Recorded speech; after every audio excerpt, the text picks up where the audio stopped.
দুধ আর ডিম দিয়ে একদম পারফেক্ট পুডিং।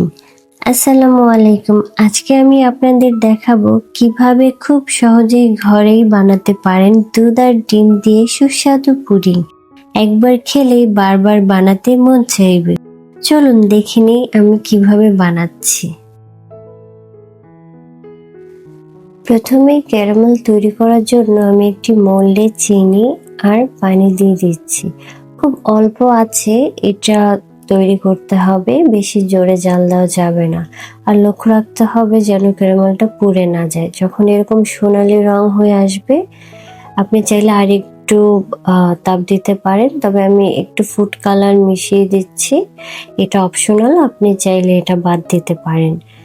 তো ক্যারামেলটা যখন হয়ে যাবে এটা ঠান্ডা হওয়ার জন্য রেখে দিতে হবে কিছুক্ষণের জন্য, যেন এটা ঠান্ডা হয়। দেখুন আমার ক্যারামেলটা হয়ে গেছে, আমি এখন এটা চারপাশে ছড়িয়ে দিচ্ছি সুন্দর মতো। এরপর একটি পাত্রে আমি ডিম ভেঙে নিচ্ছি। আমি দুটো ডিম দেব বড় বড় দেখে, তবে যদি ছোট ডিম হয় তাহলে আপনি 3-4টা ডিম দিতে পারেন, সমস্যা নেই। আমি দুটো ডিম দিচ্ছি। এর মধ্যে আমি একটু চিনি দিয়ে দিতেছি। তারপরে খুব সুন্দরভাবে আমি এটাকে ফেটে নিব। খুব ভালোভাবে ফেটে নিতে হবে যেন চিনির দানা দানা ভাবটা না থাকে, চিনিটা একদম গলে যায়। যখন এটা খুব ভালোভাবে ফেটা হয়ে যাবে তখন এর মধ্যে আমি একটু ভ্যানিলা এসেন্স দিয়ে দিব।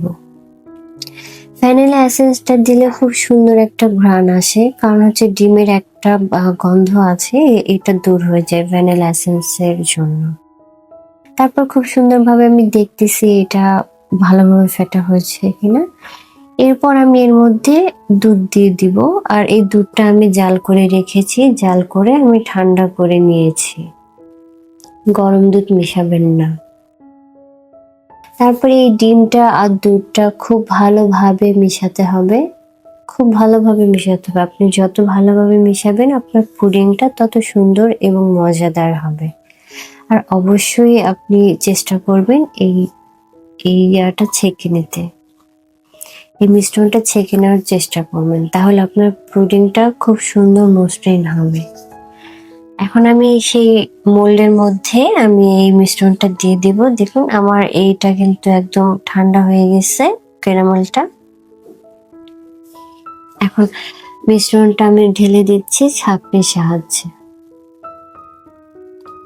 ছাঁকনির সাহায্যে সুন্দর মতো এটা আমি ঢেলে দিব।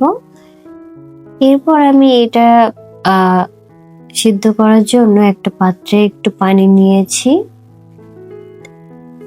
এরপর আমি ঢাকনা দিয়ে এটা ঢেকে দেব, আর ঢাকনার ছিদ্রটা আমি একটা লং দিয়ে ঢেকে দিচ্ছি। 30-40 মিনিটের মতো এটা আমি সিদ্ধ করে নেব। দেখুন আমার পুডিংটা কিন্তু হয়ে গিয়েছে। যখন একটা কাঠির সাহায্যে এটা চেক করে নেবেন, যদি কাঠির মধ্যে কোনো কিছু উঠে না আসে তাহলে আপনার পুডিংটা সুন্দর মতো সিদ্ধ হয়ে গিয়েছে। এই পুডিংটাকে এখন ঠান্ডা করে তারপরে ফ্রিজে রাখতে হবে 2 ঘন্টার জন্য। আমি এখন এটা নামিয়ে রাখবো। যখন এটা ঠান্ডা হয়েছিল ফ্রিজে 2 ঘন্টার জন্য রেখেছি। 2 ঘন্টা পরে আমি আমার পুডিংটাকে এখন সুন্দর মতো কেটে প্লেটে সাজিয়ে নেব। চারপাশটা খুব ভালোভাবে কেটে নিচ্ছি, সুন্দর মতো করে কেটে নিচ্ছি। আর এটা খুব সাবধানতা অবলম্বন করে করতে হবে। এরপর আমি একটি প্লেট দিয়ে দিচ্ছি মোল্ডের উপরে। খুব আস্তে করে সাবধানে আমি এটাকে এখন আনমোল্ড করব। অনেকে দেখা যায় যে পুডিংটা ভেঙে যায়, তো এটা খুব সাবধানে কাজটা করতে হবে। এই দেখুন আমার পুডিংটা হয়ে গিয়েছে খুব সুন্দরভাবে। দেখুন কি সুন্দর হয়েছে পুডিংটা, একদম সফট, ক্রিমি আর ক্যারামেল টেস্টে ভরপুর। আপনিও ঘরে ট্রাই করে দেখুন, আর কেমন হলো জানাতে ভুলবেন না কমেন্টে। আজকের মতো এখানেই বিদায় নিচ্ছি, দেখা হবে পরের ভিডিওতে। সেই পর্যন্ত সুস্থ থাকুন, ভালো থাকুন, সুন্দর থাকুন। আল্লাহ হাফিজ।